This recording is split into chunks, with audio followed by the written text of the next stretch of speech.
My name is Thomas Meade, and this is my wife, Alyssa Meade. We want to talk about our story with giving. When I was growing up, I went to church sporadically. I didn't go all the time. I went here and there, and it was a Presbyterian church.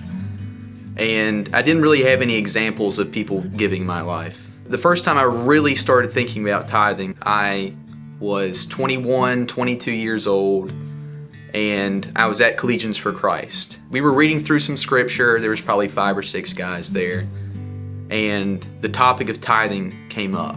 I had them stop because everybody just kind of nodded and we kept on going. I said, stop, hold up, let's talk about that. Do you actually tithe? Do you guys actually tithe?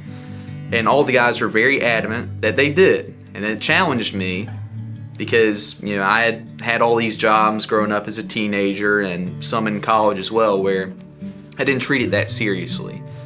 I earned money, but I didn't really see it as God giving me the strength to go out and earn money. I didn't really see it so much as Him giving me the mind and the strength to go do these things, and that money was really His. So at that point, when I heard them testify that they had been tithing, it really challenged me.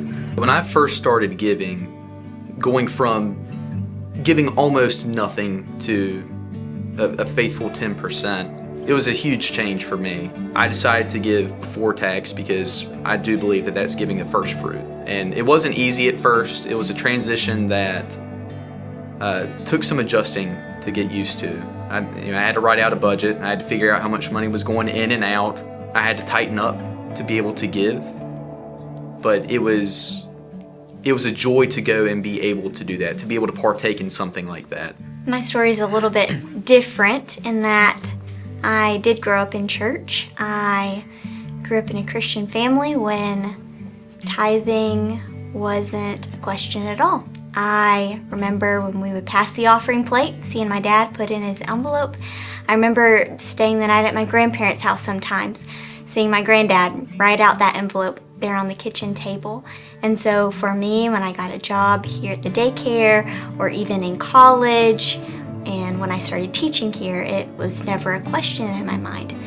But with everything else with my testimony, I realized that it needed to be a personal decision. It had to be a choice. The Lord has blessed us greatly in giving us everything that we've needed and so much more. And out of that gratitude, that's the reason that we give, because He's been so good to us. He's given us salvation. He's given us the cross. He's given us Jesus Christ Himself. Measuring what matters, especially talking about finances, purposefully giving to God what is rightfully His, and purposefully giving to Him above and beyond what is His, just because we love Him, just because we want to do for Him. And with that, the least we can do is give back 10%. In fact, it is the least we can do.